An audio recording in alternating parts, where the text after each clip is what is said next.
Hoje nós estamos retomando a nossa jornada pelo mundo com Mila Simões de Abreu. É uma das séries de mais sucesso no nosso canal até agora, até porque Mila é uma pessoa encantadora e ela É. consegue contar as coisas com muito charme, com muito encanto.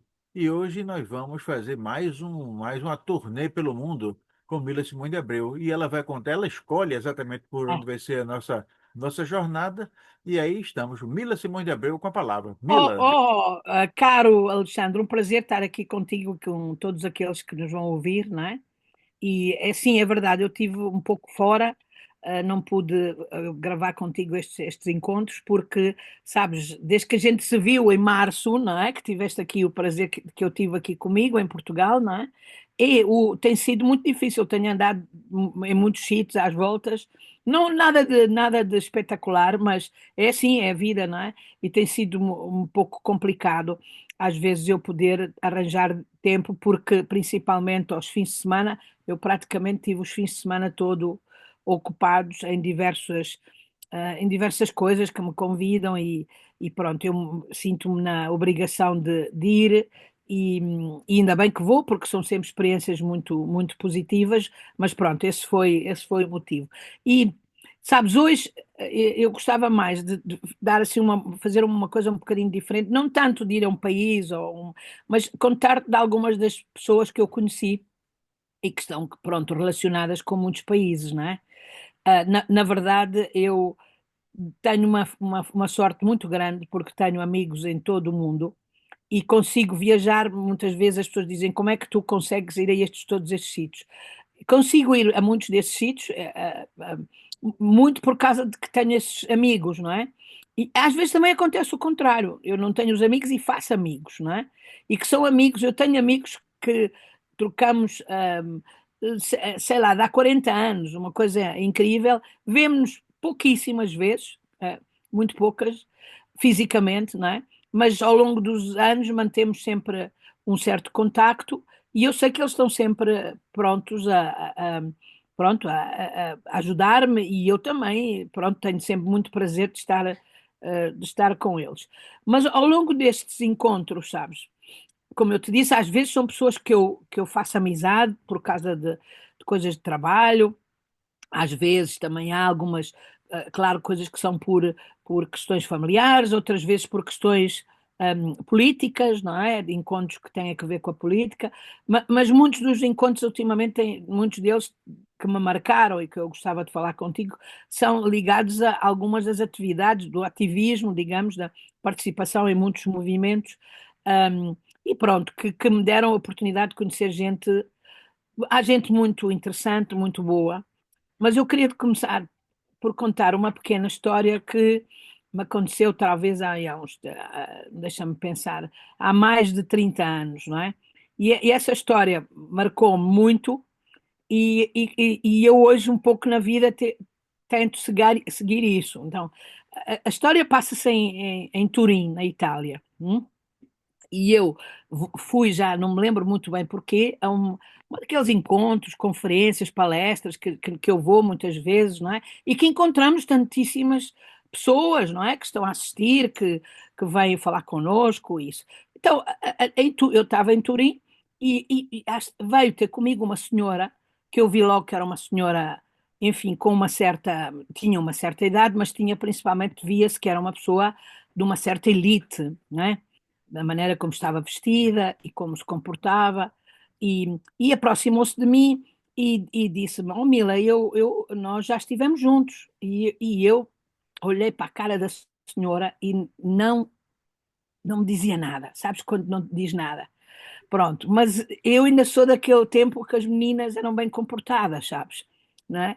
E então a senhora começa a falar comigo e eu zero, sabes? Totalmente a não compreender, a não conseguir localizar a senhora em nenhum sítio, não é? Em nenhum sítio, absolutamente, não é? Mas às tantas a senhora continua muito entusiasmada a falar comigo e diz: Lembra-te quando nós estivemos naquela escavação em Creta? Pronto. E aí eu cometi um dos. eh, Pronto, a história é exatamente essa. Eu não tive coragem de dizer à senhora que eu nunca estive em Creta, não é? nunca escavei em Creta, né? E então disse, pois. Sim, lembro-me, pois. E fiz aquilo que a gente em português daqui chamamos de conversa de chacha, não é? Só que a senhora era não só uma senhora muito gentil, ela realmente era uma pessoa muito simpática, sabes? Muito simpática. E depois desse encontro, ela insistiu em continuar a nos ver, a nos encontrar e tal.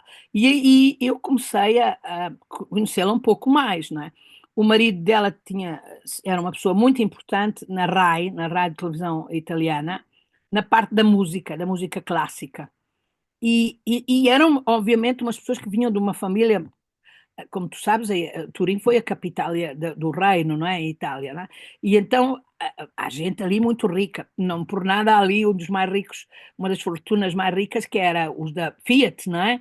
Os Agnelli da Fiat. E estes eram realmente daquela gente. Quando, numa destes encontros que ela insistiu que eu fosse, eu finalmente vi a casa dela e fiquei aquilo que nós dizemos burra, né? Era uma casa extraordinária, sabes? No centro de Turim, mas tudo do exterior era um prédio, um edifício normal. Mas como acontece um pouco aí no Brasil e que não é comum em Portugal, tinha um pátio interior, também em França, também pátio interior, uma coisa, mas a casa era de um luxo que tu não podes imaginar. Era uma casa realmente, via-se que os proprietários eram muito, muito ricos. E eu fiquei um pouco assim, não é? Bem, estou aqui a lidar com pessoas muito ricas, pessoas que têm um poder económico muito, muito grande. Mas eles eram tão. Ela e o marido, eu não vou dizer os nomes, ela chama-se Marisa, pronto, mas não vou dizer o apelido. E já nos deixou, pronto, portanto também posso contar a história. E eles eram de uma gentileza, sabes, de uma amizade absolutamente incrível. E nós, como acontece muitas vezes nos arqueólogos, não temos muito dinheiro, não é? Então é sempre contado, os tostões, como se diz, não é? E eram pertenciam àquele grupo de pessoas que são generosos, mas não são pretenciosos, estás a perceber? Eles acabavam por me dar coisas sem quase que se tu notasses. Só que no meio disto tudo, não é? A nossa amizade, eu acabei por apreciar muito a companhia deles e, portanto, continuámos a ver. Continuámos a ver. Havia um problema que cada vez que nós nos encontrávamos com alguém, ela apresentava-me sempre: esta é a Mila que escavou comigo em Creta. E eu aí ficava com suores frios, estás a perceber? Porque a certa altura, como tu deves entender, eu não tinha coragem de dizer: olha, que eu nunca estive em Creta, não é? Porque isso eu sentia que era como eu hei de dizer, seria com certeza para ela uma grande decepção, não é? Acho que ela provavelmente não compreenderia que eu fiz por bem, aquela mentira era uma mentira maldosa, não é? Mas essa mentira, pronto, isso realmente era uma coisa que me chateava. Que nós fomos andando avante, ela foi para a frente, para trás e não sei o quê, vinha ter connosco a Valcamona, que chegou mesmo a estar em Portugal e cada vez que ela dizia, eu, sabes, olha ali o passarinho, ficava em pânico. Só que, o que é que acontece? Os meus amigos, muitos dos meus amigos, sabiam desta história. Então começaram a torturar-me, porque no meio das coisas mais, e dizia assim: oh Mila, conta lá como foram as escavações que tu fizeste em Creta. Em Creta. Eu ficava desesperada. Então, a conclusão, pronto, eu decidi que nunca mais mentia. Estás a perceber? Decidi que a Mas, partir mas, daí mas finalmente, ela vo- nunca soube. ela conheceu você em algum canto. E não Não foi em sei, Creta. não sei onde, Mas sabes? foi, não sabe? Nunca Porque, soubemos, não. olha, eu posso dizer a todo mundo É, que só existe uma e uma só Mila é, Simões de Abreu. pois Pode ter não até sei, alguém com o mesmo nome, mas não sei. mas Mas Mila Simões de Abreu, com esse encanto, esse jeito de ser, essa sim, forma de não, mas coisa, só houve. existe uma no mundo, Mas não a existe questão, a duas. questão é que não há dúvida que o nosso relacionamento nasceu de uma mentira, que é uma coisa muito feia, não é? Não. Eu acho que ela Pronto. conheceu você em outro canto. Ela Pode confundiu-se ser. com Creta, Mas, mas foi em mas outro o que é local. certo, e então, pronto, eu decidi, pronto, nessa altura, e estamos a falar do final dos anos 80, que eu nunca mais ia dizer mentiras às pessoas, não é? E que, que quando eu não sabia quem era a pessoa, eu tinha de maneira delicada, não é? Porque eu acho que não é muito bonito dizer assim, não tenho a mais pequena ideia quem tu és, não é? Não é uma coisa que se diz, não é? Que era muito melhor hum, tu tentares perceber quem é a pessoa e então agora desenvolvi uma técnica que acho que é começar a andar à roda, a tentar ver onde é que eu localizo a pessoa, não é? Quando tu vês uma pessoa fora do ambiente em que estás habituado a vê-la, é tremendo, sabes? Ou seja, o teu cérebro muitas vezes localiza a pessoa, se tu vês que está na universidade, tu localizas essa pessoa, não é? O teu cérebro localiza. Mas se tu a vês no supermercado, já estás a perceber algum desfazamento da realidade, não é? Então, há muitas vezes isso. E eu ainda hoje, sabes? Ainda ontem me aconteceu, estava num concerto aqui de um grande músico português de cavaquinho, sabes Sim, aquela sim, sim. Pronto. O Luís Júlio Pereira, se tiveres ocasião, vai ouvir, porque ele é um virtuoso, faz com o cavaquinho coisas incríveis.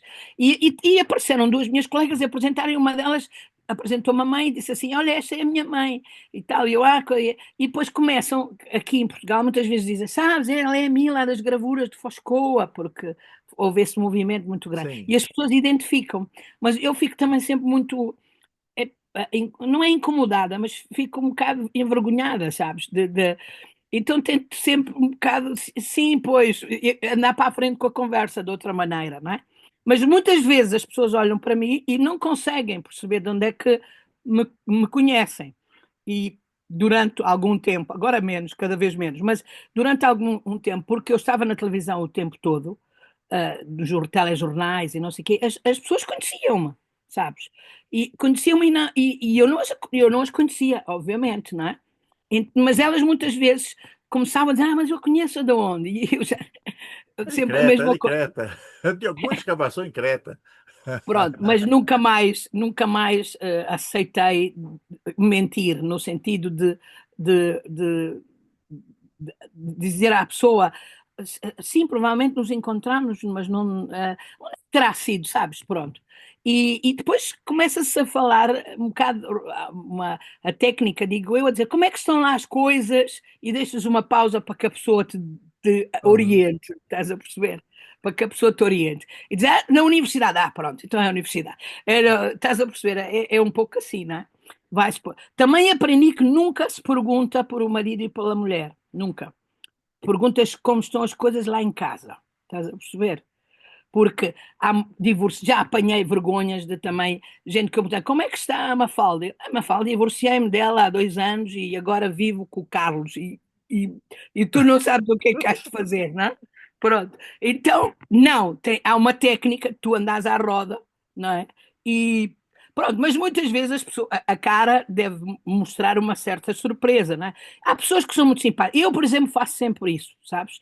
Eu, quando chego ao pé de uma pessoa, digo, sou a Mila da seja lá o que for, da UTAD, disto, daquilo, coloca a pessoa na referência, que é porque para elas se orientarem também, não é? Pronto, mas a conclusão do meu encontro com a Marisa e com o Alberto, que era o marido, é que eu menti até eles morrerem, Não, a pronto. impressão que eu tenho é que isso Uh, não é uma mentira. uh, Isso se enquadra no outro tipo, numa outra figuração de linguagem, não é mentira. é. Porque não, é sério, Não, que a rigor, se alguém mentiu, foi ela, né? está bem, mas a verdade é que eu confirmei, não é? Pronto, Ah, a trabalhar um você pouco assim. confirmou, Sim, eu não, disse que não sim. tirou nenhuma O meu problema vantagem é que disso. inicialmente eu não queria dizer que não era aí e eu disse que sim, sabes? Portanto, eu menti, pronto, vamos ser honestos, não é? Mas E, eu é. recomendo que você faça urgentemente uma escavação em Creta para poder Não, superar os essa. meus colegas, sabes? Os meus amigos, e dizem assim: quando tu morres, vais ver que vai aparecer lá que escavou em. Não é possível, não, não é possível, não é possível. Pronto, a amizade foi tão grande. Eram pessoas como eu te disse, de posses estratosféricas em relação a mim, fizeram isso, eles eram capazes, por exemplo, de levar aqueles almoços e tudo que obviamente eu não podia pagar, não é? Mas era tudo sempre extremamente delicado. Tinha uma casa nos arredores na colina de Turim, que era assim também um palácio, uma coisa Mas, ô Mila, incrível. e a Marisa, ela foi levada à arqueologia porque ela era Não, ela era uma arqueóloga? amadora, é isso que eu estou a dizer. Tu encontras essas pessoas que são, muitas vezes, e era o caso dela, são pessoas que têm dinheiro, que podem ir muitas vezes a estas escavações, financiam os museus. Eu encontrei muita gente dessa na América, sabes Sim. também, que financiam, dão doações, dão dinheiro, contribuem para os museus, para as escavações, e pronto, isso claro que são bem, isso é uma fonte de rendimento muito boa para muitas vezes, e isso claro que faz com que muitas vezes as pessoas, tens ali uma pessoa que te pode dar dinheiro, pode financiar, não é? Tu estás a perceber, mas não foi o caso. Inicialmente comigo não foi. Eu só vim a descobrir, digamos, a fortuna deles um pouco depois, portanto, não é que estava a ser hipócrita desse ponto de vista. Foi mais o facto dela ser uma senhora gentil, com uma certa idade, e eu não querer, enfim, parecer incomodá-la, não é? Mas a partir daí nunca mais fiz isso, nunca mais menti, e portanto, muitas vezes acabo por dizer assim: olha, diga-me, oriente-me lá, diga-me lá de onde é que a gente se pode ter conhecido, ter encontrado, não é? Pronto, e muitas vezes as pessoas acabamos por fazer assim. Nessa altura que eu te disse, nesses anos, principalmente nos meados dos anos 90, em que eu estava muito na televisão, aconteciam coisas incríveis, porque eu lembro que uma vez ia na autoestrada, não é? Sabes que aqui na autoestrada de vez em quando nós temos de pagar, não é? E eu dou o dinheiro para pagar e o senhor que me dá o bilhete diz-me assim, boa viagem, Mila. E eu fiquei a olhar para ele, mas foi uma coisa tão. Porque ele obviamente conhecia e eu fiquei, estás a perceber isso assim? É um bocado interessante, digamos isso. Agora as pessoas quando começam a ser, digamos, têm esse acesso a determinados sítios e tal, há o risco de que há pessoas, não estou a dizer isto por falsa modéstia, é que não me mudou nada, estás a perceber? Não me, há pessoas não que se tornam muito vaidosas e não sei o quê. Eu normalmente, quando as pessoas acontece isso, eu fico muito comovida quase, estás a perceber? Porque quer dizer que alguma coisa que eu fiz ou que eles viram pronto, que nos ligou para me tratarem para mais. Tratam-me muitas vezes pelo primeiro nome, e isso é muito interessante. E muitas vezes não sabem o meu apelido, não sabem o Simões de Abreu, como que é. Pronto, o sobrenome, e depois há circunstâncias que até são um bocado cómicas. Eu uma vez estava numa discussão muito dura com o administrador da EDP. A EDP é a Eletricidade de Portugal, não é? Portanto, é uma grande empresa, não é? Agora pertence aos chineses, mas na altura ainda era pública. E ele às tantas olha para mim e diz, porque Mila? Espera, eu disse, não é que de onde é que eu te conheço, não é? Para tu estás a tratar por Mila, não é? Mas isso acontece muitas vezes. Eu acho que é porque o meu nome é muito pequeno, é muito curto e é fácil dessa parte só recordar e o resto não, estás a perceber? Então eu fico pela Mila, fico por Mila, para muitas, para muitas pessoas. Houve uma altura que havia uma cantora, há ainda uma cantora portuguesa que chama-se Mila Ferreira, e também houve duas ou três vezes pessoas que me chamaram Mila Ferreira. E aí eu deixava passar, não vale a pena, é daquelas coisas que não era nada de oficial, não era nada de importante. Mas isso para te dizer que a Marisa marcou-me, digamos, a maneira como eu me comporto um pouco com as pessoas, porque hum, acho que quando tu conheces uma pessoa a primeira vez, mesmo ou que o tenhas visto ou isso, obviamente eu sou por natureza uma pessoa que gosto de falar com os outros, não é? Então eu quero que a gente comece um diálogo positivo, e então esse é o motivo porque há muitos anos estava, portanto, há flashes, estás a ver? Há pequenos encontros de pessoas que te mudam-te a tua maneira de ser, porque eu gosto muito de uma frase que o Mandela tem, Nelson Mandela, o grande Nelson Mandela, ele diz: eu nunca perco, eu ou ganho ou aprendo. Hum? Eu acho que é uma grande frase, não é? E eu também, assim, em todas as circunstâncias, eu tento aprender, eu tento que, pronto, vamos fazer de modo que as coisas são diferentes. Então, o outro encontro que eu te queria dizer é na sequência desse ativismo e tal, em que, por exemplo, eu estava muito portanto, na televisão e nos jornais e tal, e um dia estava sentada num café, também chega uma senhora ao pé de mim e começa a falar comigo e eu, de novo, não tenho a mais pequena ideia quem seja essa pessoa, né? E, e devo ter feito uma cara um pouco, não consegues controlar a cara, né? E ela disse, não me conhece, não se preocupe, não me conhece, mas eu vou-lhe dizer quem é que eu sou e diz-me assim, eu fui chefe de gabinete do professor Cavaco Silva. Sabe, o professor Cavaco Silva foi o primeiro-ministro de Portugal, né? Daqueles que eu tinha lutas com eles horríveis, é um homem de direita e eu tive durante muito tempo conflito, não é? Tinha, protestava, não é? E ele é conhecido por ser muito seco, muito austero, sabes? Professor de economia e tal. E ainda está vivo, ele ainda está vivo. Mas, obviamente, chefe de gabinete é uma posição muito importante, mas ficas na sombra. Portanto, eu a ela não a poderia conhecer, não é? E ela disse, ela reconheceu, disse, eu não me conheces, mas eu vou-lhe dizer quem é, fui chefe de gabinete, e diz-me uma coisa extraordinária. É assim, a Mila anda para aí, protestou, mas nunca pediu ao senhor, ao professor Cavaco Silva, que a recebesse para diretamente falar com ele. E eu vou-te dizer, engoli em seco, porque é verdade. Durante esse tempo todo que nós tantos protestos fizemos, nós escrevíamos a este ou outro, ou não sei o quê, pronto. Mas eu nunca tinha escrito ao Primeiro-Ministro. Então aprendi a nova lição, agora escrevo o tempo todo ao Primeiro-Ministro. Ô, Mila, e ela reconhecia você da televisão, não é isso? Sim, sim, sim. Não, porque aquilo era um conflito tão grande e ele tinha, por exemplo, o professor Cavaco Silva tinha realmente um bocado de raiva de nós, não é? Fazia comentários até Não, desagradáveis. Mas, porque uma coisa é o nós, mas sim. ela lembrou da Mila. Sim, Quer sim, sim, dizer, mas quer dizer, mas provavelmente, ela foi gentil, provavelmente pronto, de o novo. Foi uma primeiro-ministro pessoa também gentil. comentava com ela sobre você. Foi uma pessoa gentil porque veio falar comigo e disse assim: Olha, andou pai a falar, mas na verdade nunca foi falar com a pessoa certa. E eu, sabes, isso também aprendi. Então agora escrevo sempre, os meus colegas e amigos dizem assim, tu escreves o tempo todo. Sim, eu este ano já escrevi pai 3 vezes ao primeiro-ministro, aos ministros. Hoje, é claro que 90% das vezes tu tens uma resposta automática. É mais fácil escrever porque vais ao computador, tens o nome, ele já tem até umas coisas e tal, mas preparadas, mas respondem. E vou-te dizer, é um conselho que digo a toda a gente.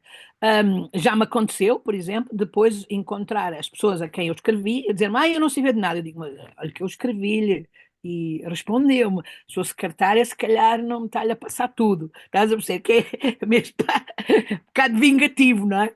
Um bocado vingativo. Mas muitas vezes respondem-me pessoalmente e dizem, pronto, o clássico do primeiro-ministro é dizer-me, tanto o Costa como este, dizem-me sempre, é muito interessante o que nos diz, passamos esse assunto ao ministro tal. Claro que não serve, não é nada, estás a perceber?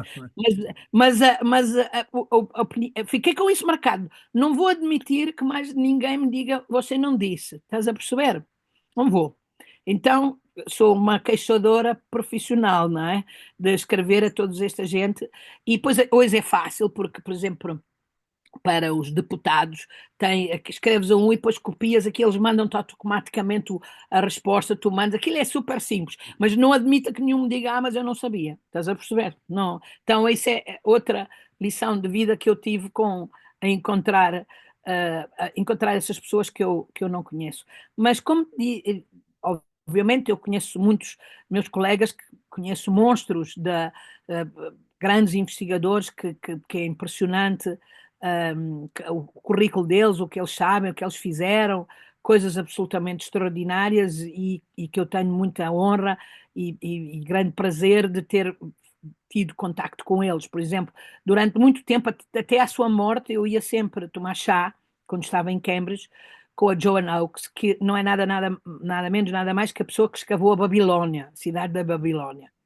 E que Foi, aliás, muito interessante. Escavou com o marido de Agatha Christie nos anos 30. Ela morreu há 2 ou 3 anos, muito velhinha, mas até aos 95 estava bastante lúcida.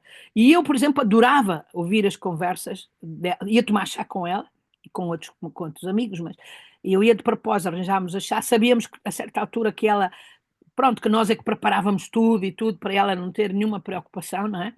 E, e ela contava histórias, vou-te dizer, da gente ficar de boca aberta, como eu te dizia. Ela, por exemplo, dizia-me que até ao final, à queda do Shah, portanto, no Irão, e do conflito depois do Iraque, portanto, até aos anos 90, ela e o marido, que também era arqueólogo, mas que ele não, esse eu não conheci, eles saíam de Londres e iam de carro, atravessavam a Europa toda para ir escavar no Iraque e no Irão e, um, e ficavam lá 2 ou 3 meses e depois voltavam para trás. E eu dizia, mas quanto tempo é que demoras? Demoravam 2 semanas a fazer isto. Quer dizer, é uma coisa que para nós hoje é de outro mundo, não é? É de filme mesmo, não é?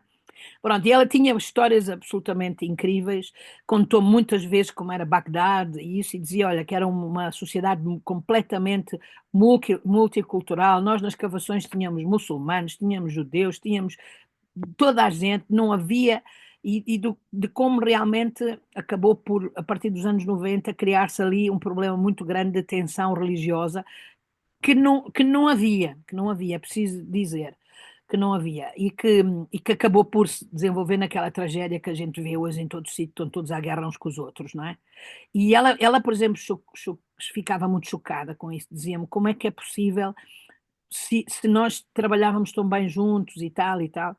Portanto, era uma daquelas personagem absolutamente incrível. Em Cambridge eu conheci e morreu só o ano passado, e eu tive a honra de ser convidada para ir para a cerimónia em sua honra, agora em março, uma das figuras que para os arqueólogos, quase todos os arqueólogos do mundo conhecem, chama um manual muito conhecido, que é um manual com que quase todos nós estudamos, de arqueologia em geral, não é? E ele tem uma carreira em novembro do ano passado, e tem uma carreira absolutamente assim estratosférica, não é? Tanto que acabou por ser nomeado Lord. Ele não era Lord de família, ele foi-lhe dado digamos, esse título, não é? De Lord Colin Renfrew, não é? Pronto, então ele era Professor Lord Colin Renfrew, não é? E, bem, eu nunca pensei na minha vida sequer conhecê-lo, imagina. Era daquelas pessoas que tu sabes que existem, conheces os livros. Ele publicou imenso, se forem para a internet vão ver o que ele publicou. Publicou uma coisa, muitos livros, bastante populares, para, digamos, para o público em geral, porque ele foi o que promoveu um pouco a arqueologia como uma ciência que se pode datar, as datações de carbono 14, isso tudo, tanto muito conhecido, não é? E não só por nós, mas muito conhecido. E ele foi, durante muitos anos, professor em Cambridge. Foi professor em Cambridge e em Cambridge fez um trabalho muito. Vivia em Cambridge. Ele já tinha estudado quando era jovem, depois andou por o resto do mundo e depois acabou a sua carreira como professor em Cambridge. E quando eu cheguei a Cambridge, ele já estava aposentado, já não estava ao serviço, não é? Mas claro que era uma figura que Uh, eu penso, a primeira vez disse, vou vê-lo, meu Deus, ver este homem em pessoa, isto é uma coisa inacreditável. Tinha assim até uma certa vergonha, digamos, quase, não é?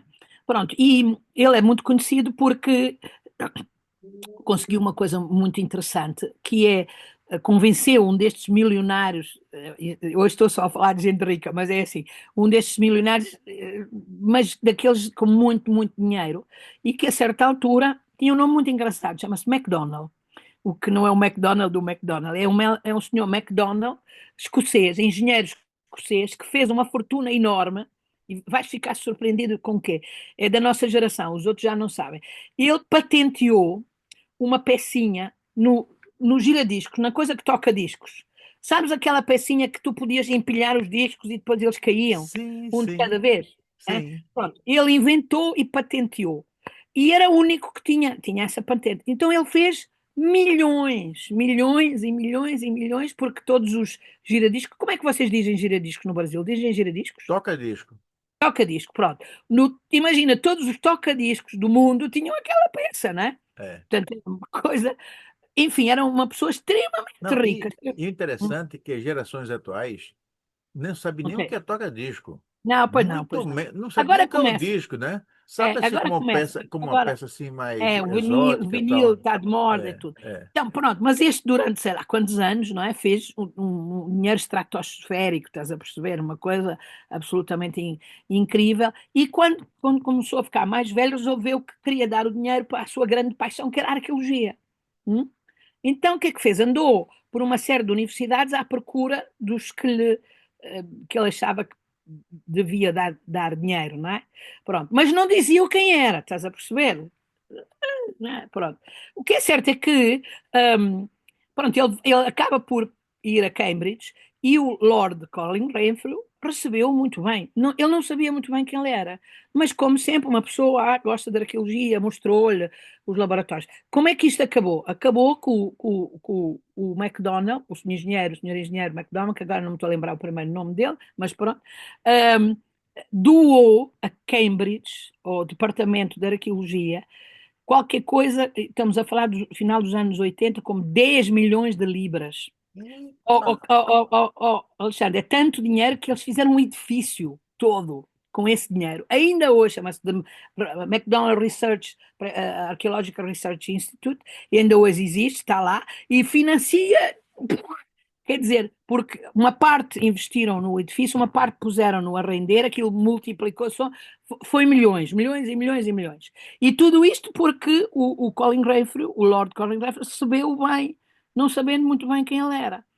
E ele depois acabou por lhe dizer: eu quero, andei por ali, na América, ver se dava dinheiro a umas universidades americanas e não sei o quê, mas ninguém me ligava. Vocês foram os primeiros, portanto é para vocês que vai o dinheiro.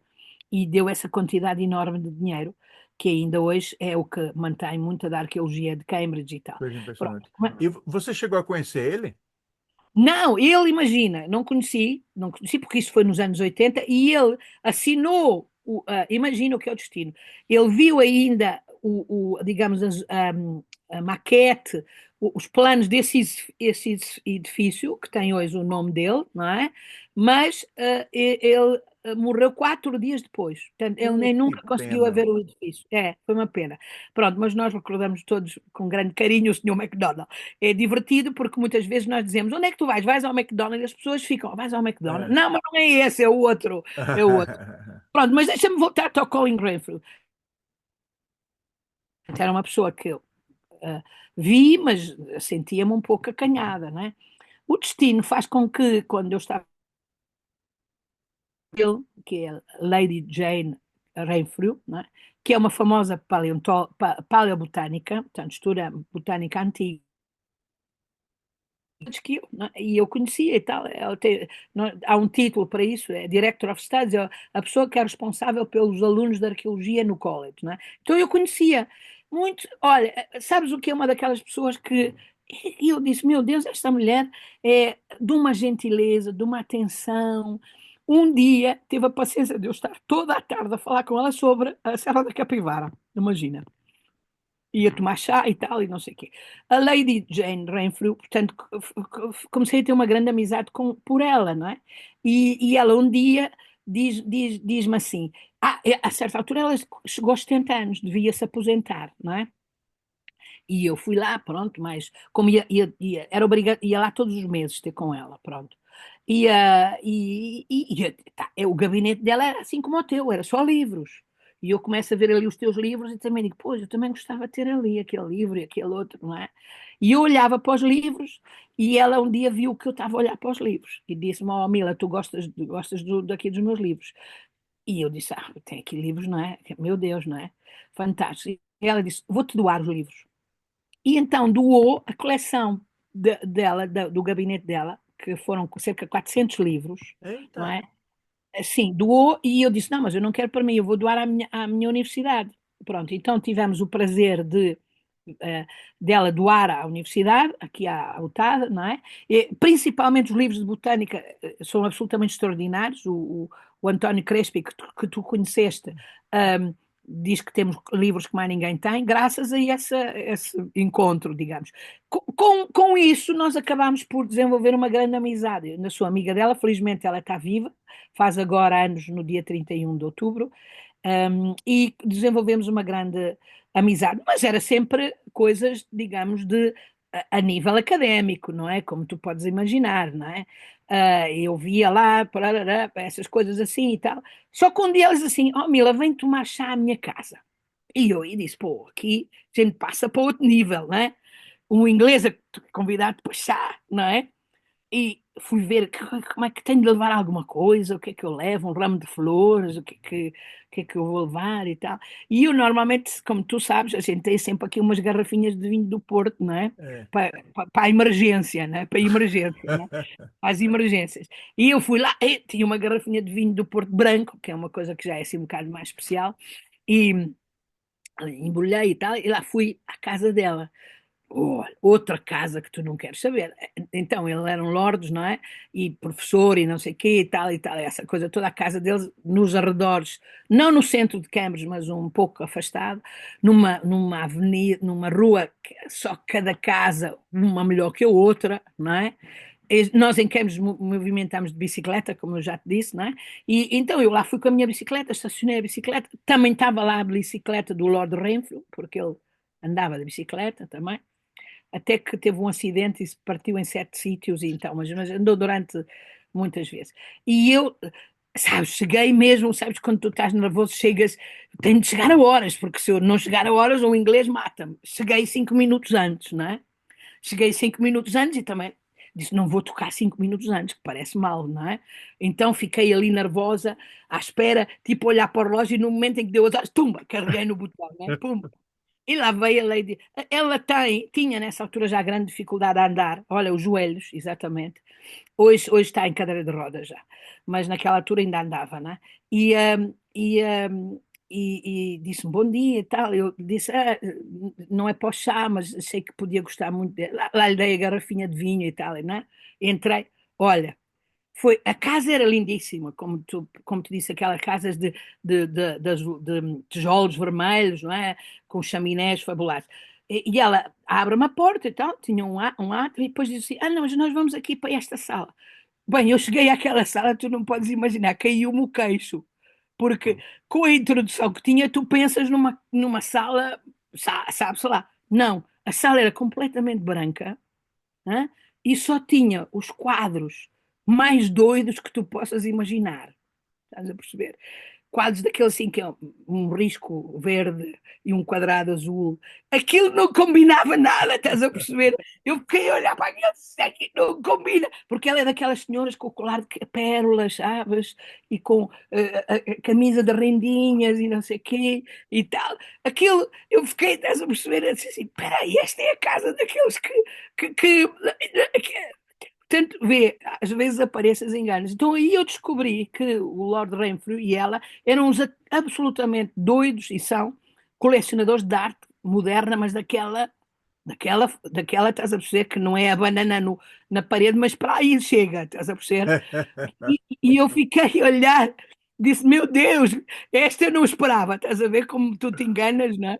Pronto, tornámos muitos amigos, tive o prazer de ainda tomar chá com o Lord Renfrew em março, antes dele, pouco, outra vez, continuo a tomar chá, e a levar, agora já não levo só garrafinhas, levo azeite, e levo figos, e levo sempre um saco cheio de coisas de portugueses.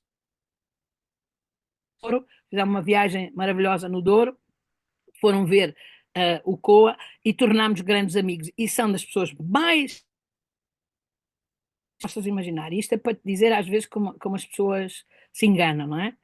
São reservados, pronto, são reservados, não deixam. E quando eu às vezes digo eu vou tomar chá à casa da Lady Rainfree, eles dizem o quê? Mas tu entras lá dentro.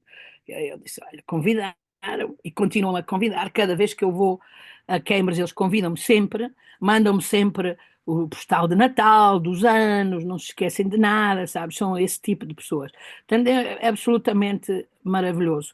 E sabes porquê que estou-te a contar isto? Porque nestes dias eu não sei se tu viste, morreu uma mulher chamada Jane Goodall, que era a grande especialista dos chimpanzés, não é? Sim. E ela foi, realmente uma mulher absolutamente extraordinária.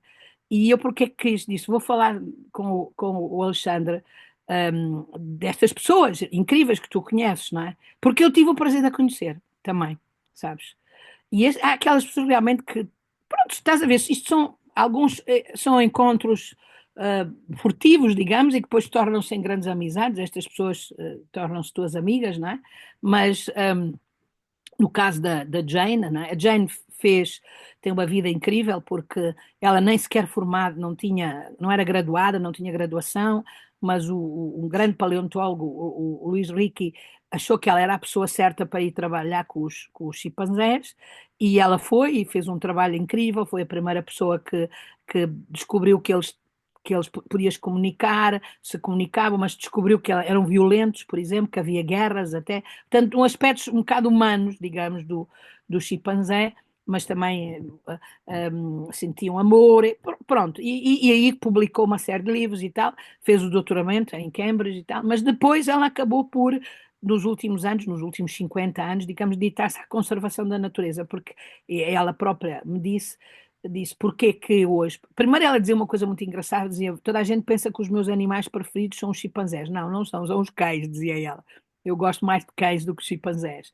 Mas é com eles que eu trabalhei. Mas eu a certa altura, ela diz, nos anos 60, no início dos anos 70, eu percebi que para protegê-los, que estavam em risco, eu tinha de proteger o habitat deles, não é? Então diz, eu trabalhei nos anos 70 para o habitat, as florestas, o desfloramento, essas coisas todas, não é? E depois diz isso curioso, mas depois nos anos 80 eu percebi uma coisa, que não servia, que quem eu tinha de proteger eram os humanos, que é uma coisa interessante, porque só os humanos é que podiam não destruir a natureza e, por consequência, não destruir os chimpanzés, não é? Então ela passa a ter essa missão de conservar. Não sei como é que foi aqui, mas aqui na televisão e nos jornais e na internet, no Facebook, eu nunca vi tantas homenagens a uma pessoa, nem o Papa Francisco, nunca vi, porque ela era realmente tocava a vida tinha essas, então morreu em turnê, aos 91 anos, em Los Angeles, ela era inglesa, mas viveu a vida toda, depois uma grande parte da vida dela na Tanzânia, no Quênia, né? Mas ela, nos últimos anos, ela só viajava por todo o mundo, exatamente na questão da conservação, da proteção dos habitats, dos animais, da biodiversidade, de toda pronto, tudo aquilo que nós hoje, naquela altura, era menos popular e menos conhecido, mas que hoje nós, pronto, todos entendemos que se não fizermos alguma coisa, damos cabo de nós, não é? E era um pouco assim. Portanto, eu tive, através de outra pessoa extraordinária que eu conheci também a Cambridge, que era a Pamela, que é uma senhora, uma minha colega arqueóloga, mas que principalmente estuda, olha, faz isso, faz aquilo que chama-se oral history, história oral. Ela recolhe testemunhos das pessoas, para que as pessoas contem a vida. O que tu estás a fazer história oral, estás a fazer comigo história oral, a fazer-me contar coisas da minha vida. Então ela faz isso profissionalmente, não é? E ela convidou a Jane para ir, e então nós tivemos uma série de horas a ouvi-la falar e ela contou um pouco, disse até coisas que não eram nada simpáticas por Cambridge, disse, quando eu cheguei cá eram snobs, eram uns assim, não me ajudaram nada, mas depois e tal, portanto não foi uma mexice, não é, como a gente diz, foi uma coisa muito, muito interessante e eu aprendi muito com ela e depois pronto, eu tinha uns livros dela fui aproximei-me dela e tal, falei um bocado com ela e depois eu disse-lhe, olha, eu gostava muito que me fizesse um autógrafo, não é? Pronto. E ele disse, olha, mas Mila, eu não posso porque ela teve sempre problemas na mão nos últimos anos de vida, então ela estava realmente com a mão com umas ligaduras, não é? Então, e eu pronto, compreendia, não é? Então o que é que ela faz? Faz uma coisa extraordinária. Tira da carteira, não é? Uma caixinha daquelas almofadas dos carimbos, sabes, de Sim. carimbar, não é? E então pega no dedo dela, põe nessa almofada, não é? Portanto, fica com o dedo sujo e carimba-me o livro com o dedo, Ah, que coisa interessante. carimbado com o dedo dela. Isso para te mostrar, quer dizer, incrível, né? Porque era uma pessoa que, se fosse outro, dizia: olha, não posso, estou doente, né? Não. E então depois eu também não tive assim tanta intimidade com ela, mas segui depois realizámos coisas com ela. Tem um projeto muito interessante que chama-se Roots and Shoots, que seria raízes e rebentos com as crianças, para ensinar às crianças. E era uma mulher absolutamente maravilhosa. E, portanto, hum, pronto, é daquelas circunstâncias que a gente encontra. Eu dizia-te que profissionalmente, pronto, encontrei, tive a felicidade de encontrar os grandes monstros da minha profissão, franceses, alemães. Há um, por exemplo, indiano, que cada vez que eu digo que o conheci, que estive diversos dias com ele a acompanhá-lo, a fazer traduções, porque como eu falo inglês, não é? Muitas vezes põe-me a traduzir, especialmente na Itália, não é? Para essas pessoas, não é? Que era, Mila, você fala quantas línguas? eu falo bem, falo português, não é? Assim mais ou menos, às vezes dou lá para uns erros de gramática, mas pronto, é assim é a vida. Italiano também me safo e inglês também, pronto. Safo muito nestas três. Depois sabes como é, todos os portugueses, um bocadinho de espanhol, a gente, não é? Percebe pelo menos, então eu muitas vezes tinha amigos, pronto, com os espanhóis, que também fazia isso. Pronto, mas principalmente muitos dos com quem eu traduzia era gente asiática, japoneses, indianos, por exemplo, desse mundo, e porque falam inglês, não é? Pronto, e que com quem eu muitas vezes fiz de intérprete. E também os americanos, não é? E pronto, e depois o que é que acontecia? Quando estávamos nessas situações, nos congressos mundiais, eu depois fui presidente da Federação Internacional, portanto tive contactos com muita gente, não é? Em muitos desses congressos, as pessoas falam inglês, mas às vezes não falam com a pronúncia. Então tu tens os próprios ingleses a não perceber. Então muitas vezes eu estava ali a traduzir entre um e outro, não é? A fazer de tradutora deles. E pronto, dizia-te um indiano que chamava-se Wakankar, que é considerado assim um monstro sagrado na Índia, e cada vez que eu digo, os indianos dizem o quê? Mas como é possível, não é? Portanto, realmente fui uma pessoa que tive muita sorte, porque conheci muita gente muito interessante e grandes da minha profissão, com certeza, muitos deles grandes pessoas, não é? Pronto, e há uma coisa que eu vou te dizer: essas pessoas assim muito, muito importantes às vezes, não sei como é que eles são nas universidades deles, se calhar são uns sacanas, desculpa-me dizer assim, mas quando estão num outro ambiente, não é? Noutro sítio, às vezes, não é? Comigo a fazer-lhes de guia ou a tratar das viagens dele, eu cheguei a fazer de tudo, eu cheguei a levar pessoas ao hospital, não é? Acompanhá-los com doenças e sei lá o quê, pronto. Hum, as pessoas são normalmente muito simpáticas e muitas vezes os meus colegas dizem assim, mas ele foi tão simpático contigo, e eu disse, "Pô, eu também fui simpática com ele, a verdade é essa, não é? Mas, mas é verdade que as pessoas relaxam às vezes e deixem um bocado da cátedra, não é? E, e, e eu tenho montes de histórias de muita gente que quando eu conto aos meus colegas eles dizem, isso não é verdade, não é? O Colin Grenfell, para voltar ao Colin Grenfell, a certa altura eu fui convidada não só à casa dele, mas ao gabinete dele na Universidade de Cambridge, que também era uma coisa que ninguém ia, não é? Ninguém ia praticamente. Mas ele um dia disse-me: Olha, vais ali ao meu gabinete. Havia três pessoas que entravam no tal dito gabinete, não é? E eu, estás a ver, pô, vou lá ao gabinete do saco, do Lorde, não é? Isto é uma coisa incrível, não é? Quando abri a porta, não era branco total como a sua casa, cheio de arte moderna. Não, não havia um sítio para tu pôr os pés. Era só livros, papéis, tudo espalhado pelo chão todo, as estantes todas desordenadas, olha, uma confusão como eu nunca vi, estás a perceber? E eu pensei assim, ai que bom, sinto-me tão aliviada, também posso ser desarrumada, porque se este é o Lord Renfrew e está nesta confusão, eu também posso, não é? Nunca cheguei ao estado, sou desarrumada, não é? Mas nunca chegou àquele estado, porque eu para chegar onde ele estava, a secretária em que ele estava, eu não sabia onde é que havia de pôr os pés, porque era artigos do jornal, era caixas de coisas, né, artefactos, era uma confusão medonha, o que de novo me deixou muito surpreendida, estás a perceber, disso. E então, e eu depois pedi-lhe não sei o quê, e ele olhou para aquilo e pegou num artigo, numa pilha, sabes, monstruosamente de papéis. E eu, ai, olha este, está aqui. E eu fiquei a olhar e disse, como é que este homem consegue descobrir no meio deste caos? Porque nunca vi um caos tão grande. Era por isso que ninguém entrava no gabinete, estás a perceber? Ele não deixava ninguém entrar, só os assistentes e mais ninguém, porque aquilo era medonho, não é? Enfim, mas pronto, quem é que. Pronto, não sempre são pessoas da minha profissão que eu encontrei que são importantes, não é? E há duas pessoas que eu gostava de falar do meu encontro com eles, contigo, e uma delas é uma pessoa que cada, digamos, minuto que passa eu tenho mais respeito por ele. Chama-se António Guterres e é o secretário-geral das Nações Unidas, hoje. E quando eu o conheci, ele era líder da oposição em Portugal, do Partido Socialista, e estava a concorrer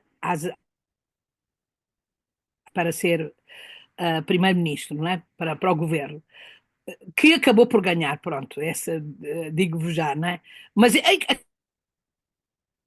então no meio dessa campanha, alguém lhe disse que podia ir ter connosco, que estávamos a defender esta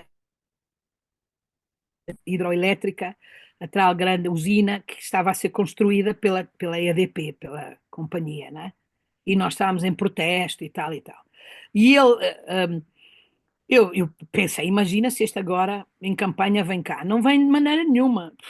É, não, às tantas ele apareceu e eu fiquei muito surpreendida porque ele vinha com a mulher que infelizmente depois tinha uma doença gravíssima e acabou por morrer. Essa mulher acabou por morrer, a mulher dele, e com dois filhos, sim, não sei, talvez de 13 anos e outro de 15, jovenzinhos, portanto, não é? E chegou ao pé de mim e disse assim: eu queria muito ver que mostrasses as gravuras e tal. E eu disse: com certeza, né? E então fui fazer com ele e fizemos uma volta a mostrar-lhe porque é que eu achava que aquilo não devia ir para baixo d'água e ser destruído e tal. E ele, muito atencioso, disse-me: eu gosto muito de história, gosto muito, tenho uma grande coisa para a arqueologia, acho muito interessante e tal e tal. E pronto, passámos umas horas a fazer isso e a falar e tal e tal e tal. Mas no fim do dia, quando deu para ser má, eu também sou má, né? Eu disse assim: eu não vou deixar perder esta oportunidade. Então, eu vinha com jornalistas atrás, né? Vinha com uns jornalistas atrás dele. E, e eu, quando às tantas vejo que os jornalistas estão-lhe a perguntar o que é que acha e tal, e ele diz: eu estou muito impressionado, isto realmente é uma coisa extraordinária, nunca pensei, conhecia isto em grutas, mas ao ar livre e tal. Então, faz lá o discurso dele, né? Um pouco baseado naquilo que a gente também lhe tinha dito, né?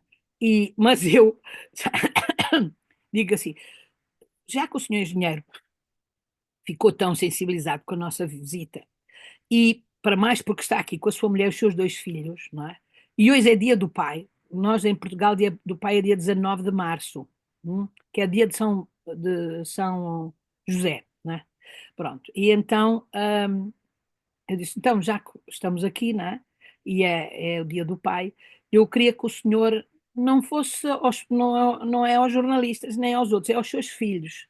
Vai jurar aos seus filhos que se for primeiro-ministro suspende a construção da barragem. E Eita! ele olhou para mim e disse: pode crer, vou fazer isso. E tu queres saber, isto era março, em novembro, em outubro ele é eleito, em novembro ele toma posse, e a primeira coisa que ele fez foi suspender a barragem. Estás a Que perceber? beleza, Que né? é hoje Património Mundial da Unesco, que é hoje um grande parque arqueológico, muito visitado, mas é considerado uma das maravilhas do mundo.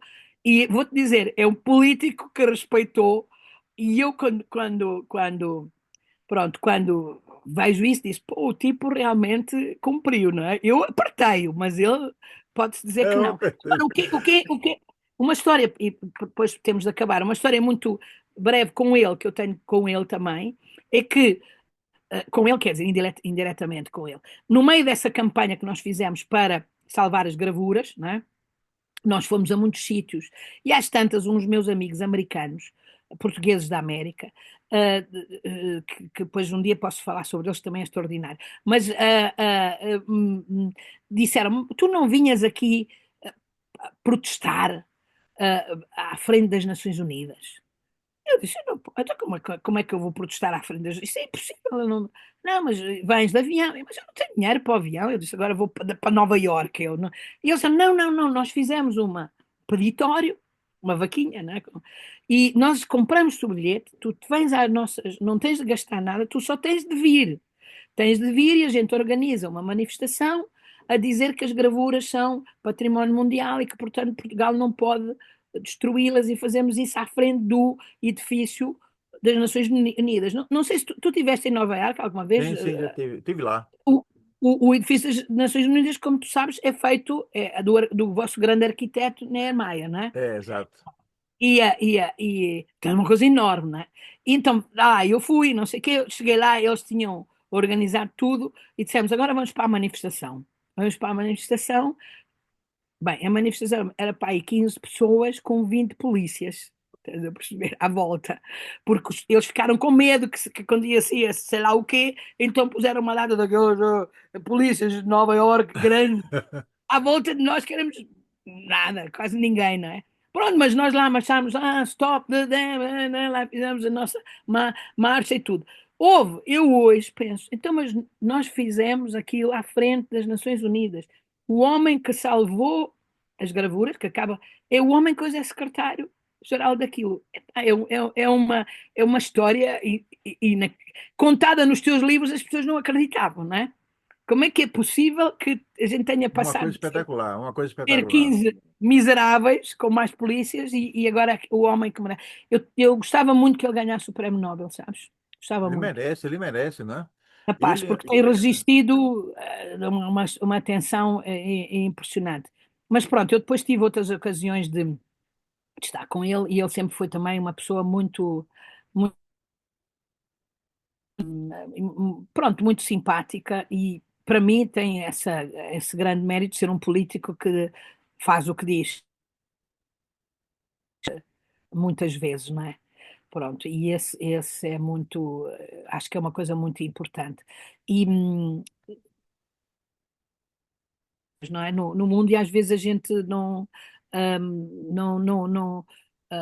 não temos digamos, a ocasião de os conhecer do lado humano, mas há outros, como o vosso presidente Lula, que eu também vi, não falei com ele, mas olá e tal, que são extraordinárias, não é? Que fazem com que a gente tenha esperança que o mundo seja, que o mundo seja realmente agora melhor. Mas e tu, Alexandre, não disseste nada e não encontraste Não, ninguém assim? nada.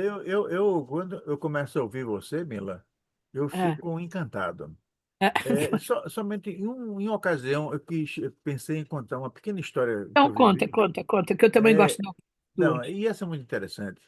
Ah, Como você sabe, eu fui candidata a vice-presidente da República do Brasil. sim. E um belo dia, isso aconteceu, né? Aquilo passou um tempo. E depois de alguns meses, eu fui com meu automóvel, com meu carro, até uma cidadezinha chamada Jaboatão dos Guararapes, a sede de Jaboatão. E no meio do caminho, é uma cidade muito próxima do Recife. No meio do caminho, eu fui parado pela polícia rodoviária e descobri que eu estava sem um documento.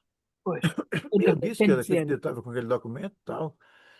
Hoje no Brasil, a inexistência de documentos não é problema. Não, aqui Não é problema porque há a possibilidade da conexão imediata para o sistema é. de Pois, central de pois, controle e lá eles têm a versão digital. Então não há digital. mas naquela época não havia isso. Não, claro, claro. Então a polícia reteve o meu carro e disse, Ai, você vai em casa, traz o documento, volta e pega o carro e tá bom. poxa. E era numa região muito complicada. Eu Uhum, lembro que eu tive que pegar, eu peguei uma van até um uhum. certo ponto, depois peguei um Pois, outra. ônibus, vim à minha casa, peguei o documento, voltei para o ponto e peguei a tal van em direção ao posto rodoviário. E no E tens meio, conseguido fazer isso, não sei dias, não é? Para não, fazer isso. era muita confusão, muita confusão, muita confusão.